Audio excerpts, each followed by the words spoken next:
От кога не са ви били очите? Защо не взимате печалбата, когато ви бие на очи, а вместо това точно тогава губите? Защо вземате грешните решения, когато всичко ви е пред очите? Защо вместо да е пълен, карате празния си портфейл да ви бие на очи? С всичките тези защота вие просто си сломявате мозъка.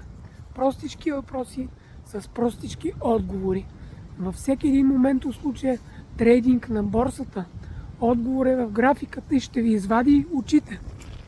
А на някои, които вече са сред тълпите, очите вече са извадени. Тълпите никога няма да променят инстинкта си, защото не могат да го осъзнаят. И дори вие да го осъзнавате, ако правите това, което тълпата прави, осъзнатото от вас губи властта си. И вие просто ставате част от стадото. А най-правилният въпрос защо е? Защо не направя обратното? Да избягам от тълпите и най-вече да слушам собственото си вътрешно аз.